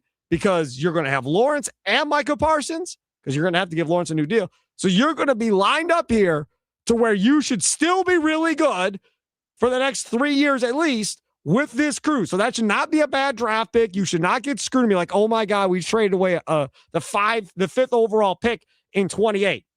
There is no dumb lottery like there is in the NBA, Major League Baseball, thank God, in the NFL. So you don't got to worry about it backfiring and having the 10th worst record because you were beset by injuries. Then all of a sudden that ends up being the number 1 pick. And then the Giants and Joe Shane end up with that pick. I just cannot imagine after you decided to go away from Saquon Barkley that you would then say, okay, we're going to trade Dexter Lawrence now. Like, that would be a set of stones on Joe Shane to pull that deal. And how are you going to get that past John Harbaugh? John Harbaugh has to be involved in that conversation. You're paying that dude a boatload of money. You've wanted Harbaugh for a while. He's wanted you for a while. John Harbaugh knows you got to win with defense. That's how they won in Baltimore, was with defense, running the football, and dynamic quarterback play. That was the recipe to success. They got a nice quarterback in Jackson Dart. He's not Lamar, but they got a nice quarterback there in Jackson Dart. They got to figure out the running back situation. There is no Saquon. And then defensively, they've already been investing talent on the defensive side of the football before he got there. A whole lot of investment. They got 2 pass rushers. And when you look at what they've done over the past couple of years in training for Brian Burns and going into the draft, they've been able to build up the linebacker room, their defensive backfield. I also think I look at John Harbaugh's teams with the Ravens and say that since Haloti Ngata, they haven't really had a defensive tackle that's been a big body guy like Dexter Lawrence. It's been more guys that can play 3 techniques, that are more avid pass rushers than I think Dexter Lawrence can be on a less consistent basis. I think Dexter Lawrence is a guy that, yes, you're going to have to pay him. And when you have so much invested in the draft picks that you have that you're going to have to pay moving forward here, both on defense and on offense, it doesn't make a lot of sense for the Giants to go into this season just hoping that they're going to win enough games and take that big of a jump with Dexter Lawrence on their team, when you can just add more picks and find guys that are in a cheaper realm. When you do have to pay a Jackson Dart if you really like him, when you do have to pay a Cam Scatterable, when you do have to pay all these different guys on defense that you've brought in over there, Kayvon Thibodeau, guys like that, those are the reasons that I think you move on from a guy like Dexter Lawrence. From the Packers' point of view, you're spending a lot of money already. And yes, that you could probably make this trade happen. But if you go and trade for Dexter Lawrence and sign him, it's going to be hell over the next few years when you're talking about, I have to resign Tucker Kraft. I have to resign Christian Watson. You have to make decisions. I have to resign Aaron Cooper. You're going to have to You're make making those decisions now. Yes, correct. And that's something that I don't think they want to do when you've had liminal success from some of these guys over the past couple of years. Absolutely. If you make this deal, you then are Xing out at least one player that you were going to pay big money to. Maybe 2. Well, depending on how big it is, right? So, yeah, that would absolutely have to be a part of the conversation here. Trell, north side of Milwaukee, you're next on Wisconsin Sports Daily. What's up, Trell? Hey, Sparky, how you doing? Good. I'm confused by this because if they're willing to give up that much of a haul, well, then he shouldn't be the only player that we're hearing them and Rubens are getting, because I'm almost positive that you can get Jeffrey Simmons with a haul like that. You're talking about a first round pick. I love Simmons. Pick, yeah. And another defensive tackle in Wyatt. That's a big haul right there. I don't even know if Dexter Lawrence is he better than Jeffrey Simmons? I mean, he's a defensive tackle. I know he's pretty good. His name has been out there. But Jeffrey Simmons is pretty good too. And they're the same age. Both of them are 28. I just don't understand that if you're willing to pay that haul for him, why aren't you sniffing around at a team like Tennessee that's pretty much rebuilding? If they can get a first and a second, I'm almost guaranteed that they'll probably part ways with Simmons. All right, so let's look at the numbers here real quickly here. Dexter Lawrence, all right. So last year he had, I'm assuming was he hurt last year? He says he played in all 17 games and started all 17 He had games. a half a sack last year, 1 interception, and 14 combined tackles, 17 assisted. The year before that, 9 sacks. Year before that, 4.5. Year before that, 7.5 in 22. We look at Jeffrey Simmons. He had 11 sacks last year, 5 sacks the year before that, 5.5 the year before that, 7.5 the year before that. Yeah, they're both 28. So, and I think Jeffrey Simmons might be on the contract for 2 more years, if I'm not mistaken. Maybe not 2 more, but he's still on the contract. I don't know. I think if they're willing to pay a haul like that, they should be surveying the league for pretty much any top defensive tackle out there. And I'm sure if they're ready to pay that haul, that they probably can definitely get one. I'm just not sure if that's the haul that they're willing to pay. Yeah, Jeffrey doesn't seem right to me. Jeffrey Simmons will be 29 this year, has a cap hit of 25.6, dead cap of 10 million. And then next year, a cap hit of 28 million and dead cap number of $5 million. And then he is a free agent in 2028. Thanks for the call, Trill. I'm fine with either one of those guys. Doesn't matter to me one way or the other. What if you could go cheaper and say Christian Wilkins, like we talked about a couple of weeks ago? It's college teammates of Dexter Lawrence, a little bit older, but a guy that although there's a lot of stories talking about how weird he is and all these different things, coming into a culture and a locker room that's already built with leaders in that room that can maybe get him back on the right track, I think that may be a more financially feasible option for this Packers team than going and getting two guys in Dexter Lawrence or Jeff Simmons, who are all pro caliber guys. Yeah. Christian Wilkins hasn't been at that level, but has been good in his career. Yeah, and Christian Wilkins last year did not play, right? In 24 was his last year. He only played 5 games, had 2 sacks. Year before that, he played 17 games for Miami at defensive end, had 9 sacks. That was the only year that he did really much of anything. The previous year in 22, he had 3.5. Previous year, that 4.5. Previous year, 1.5. That's just looking at sacks, though. In 2022 and 2021, he had 98 total tackles in 2022 for a defensive line, which is crazy, and then 89 the year before that. So he's just a monster in the run game, too. That's the other part of it, too, is what do you want out of this next guy? Like, do you want another pass rusher that's going to come up the middle with Parsons on the outside? Do you want another run stuffer in the middle that's going to eat up running backs going through to slow down that running game? Those are all the questions that I think need to be answered by Gutekunst as far as what he wants. Plus, let's not forget, y'all follow Micah Parsons. He's working out with a handful of dudes every day that were on this Packers team last year that are all these young guys like Oliver are hanging out, working out with this dude. So Micah Parsons, I don't know what kind of teammate he was in Dallas. I don't know what type of leader he was in Dallas, but when you're rolling with these young cats and you're investing your time and effort to work with these dudes, hang out with these dudes, form that chemistry, build that bond, that tells me that Micah Parsons is ready to go to war with these dudes that he's got right here, more so than bringing in more guys from the outside. I think in Dallas, Micah Parsons was just another part of the show. Jerry Jones just wanted him to be a spectacle, and that was on field, off the field, didn't matter. In Green Bay, he just gets to come and play football and be a leader on this team, and you can see how much he loves it and how much he's transitioning that love to all these younger guys around him. That's a really big deal. Absolutely. From the 715, we just signed the defensive tackle from the Vikings, right? Javon Hargrave. Why not go after defensive backfield help? Yeah, okay. I don't disagree with you on that either. But this is the counter to that 715 on the Nicolay Law Talk and Text line. The counter is this. When you had Micah Parsons and Rashawn Gary both playing well, did we care about their cornerbacks? No.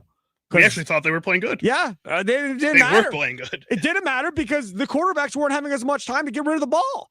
And then all of a sudden, Rashawn Gary disappears second half of the year. Micah Parsons gets hurt, and now they're getting all kinds of time to throw the ball, and now the cornerbacks are being exposed. So that's kind of the thing here of, do I invest all my money in my front seven to get pressure on the quarterback and just go with what I have at corner, maybe draft 1 or 2 corners to put it back here and see if somebody can earn a spot and go that way? Or do I invest money into free agency on cornerbacks, which I don't know how many good ones are really left at this point, and bring in a veteran cornerback? It's a deeper group than there is at defensive tackle. You still have Marshawn Lattimore on the mark. You still have Trevon Diggs. You could bring him back. L'Jarius Sneed, Jimmy Ward, Tre'Davious White, Jeff Okudah, Adoree Jackson, Rasul Douglas. Those are all guys that in the past have had success in certain areas that you could bring in and see if they can work with this defense like you did with Trevon Diggs last year. You just have more options there that you can wait a little longer. You're right. Jeff Okudah, has he ever been good? He's got to be one of the. He had one season. He's got to be one of the bigger, notable, right? one of the bigger busts in NFL. Yeah, that was. He is just that just never worked out for the Lions. That was going to be that guy at corner, and he just never ever worked out, man. I thought maybe he had 1 year where he's not been good anywhere. I don't know how he's even in the league. I don't get it. Okay, 2022, he had only 1 interception, but he also had 73 tackles that year, so he was a more surefire tackler. Yeah, he was tackling the guys after they caught the ball. Yeah, that's what was happening. Charlie over there, Steve Sparky Fiver here. Coming up next, things Sparky missed. Short and show today, coming up at 4:30. It's the leadoff show with our guy Tommy Wirtz. Get you ready for Brewers and Red Sox. That first pitch coming up at 5:45. You'll hear from Shane Drowan, who they just called up. Jared Koenig has went to the IL, and you'll hear from Pat Murphy before today's game 2 out in Boston. That's all straight ahead. Hey, it's Wisconsin Sports Daily. Thanks for listening today as we broadcast live from the Wisconsin Sports Radio Network studios, powered by the Potawatomi Sportsbook. Sparky here.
It's Wisconsin Sports Daily. Steve Sparky Fiver, Charlie using with you. Welcome in.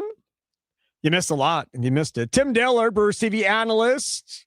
Go back and listen to that. That was really, really good stuff back in the first hour. He joins us every Monday at 2:20. Talked about John Blackwell back there in the first hour, going into the transfer portal as far as him doing that and testing the NBA market. Talked about Giannis in the 3 o'clock hour. So if you missed anything, make sure to check all of that out. With that being said, What story did Sparky miss talking about today on Wisconsin Sports Daily? Don't you worry. Sparky's got you covered now. Don't miss Milwaukee Admirals hockey this season. Don't just buy tickets. Invest in memories at MilwaukeeAdmirals.com. we're going to get to the leadoff show with Tommy Wirtz coming up here in about 5 minutes. He'll get you ready for Brewers and the Red Sox in Boston. That's a bucket list thing for me. I don't know about you, Charlie. I want to get to Fenway at some point before I'm. It's definitely up there. I think Yankee Stadium is up there, even though it's not the same as like the old Yankee Stadium. I think honestly, I just want to go to every MLB ballpark. Really? Yeah, I think that's a goal. I've been to a bunch, but not all of them yet. I have no interest in going to most of the, like LA. No, I'm good. I don't need to go to a Dodger game. I'm fine. Don't need to go to an Angels game. I have no interest in going to an Angels game. I feel like you just like Dodgers. At least you got to go for the history of the Dodgers, like just in general, to like be a part of like, if you know they haven't always been in LA. And the Angels, like if Mike Trout's still there, don't you want to see Mike Trout like in his home stadium hit a home run sometime? That'd be cool. Not passed. He wants to talk. Yes, Tommy Wirtz. I just want to advocate. Angel Stadium is a great time. As someone who's been there, they have ramps that go down from every single level in the stadium directly to the parking lot. Oh, where are the nursing stations? Do you know where those are? No. Oh my God, my mic's off. Yeah, Okay. you know how to give him a shot his mic off. That's Took care of pretty that. That took care of interfering on the show. Okay, here's something for you, Charlie. I don't know if you saw this. No 2-day span ever in the modern era of MLB featured more walks than this past Saturday and Sunday. 269 walks were issued over those 2 days in the MLB. Joe Shad, who I always advocate for here on X, if pitchers are focused to go into the strike zone more due to ABS, perhaps that will increase hits and runs scored. Interesting. I mean, the MLB has made so many good decisions with all the rule changes that they've made in the past. This is another one. If it creates more offense, I wonder how many of those walks were CB Buckner. How many of those were challenged? It was not pitches by CB 269 walks by CB felt like it Buckner. sometimes. No, it was not. You need to stop. See again. Everybody's like, I got to pick on CB Buckner, man. The guy almost He had. does it to himself. Well, fine. He may do it to himself. I still think that's out of line. A national championship game coming up tonight. What say you, Charlie? Who you got? You got Michigan, and I hate Michigan. I'll give it to Mayo and Michigan. That dude was not with his team during the first game of the Final Four. He was in the stands scouting that game, getting prepared. I've never heard of that in my life at a Final Four. I've never heard of a coach sitting there scouting a game with everybody else. Absolutely crazy. I hate Michigan. I hate UConn. Like, I don't want either of them to win. I guess I'm going for Michigan just because they seem like the more fun team right now. They have more storylines with them stuff, and UConn's just UConn. So I guess I'll go for Michigan. Did you see May and Hurley going forehead to forehead in the presser? I did not. Was it like screwing a boxing around, fight? like Yeah. sitting next to each other, making fun of that whole thing with his forehead.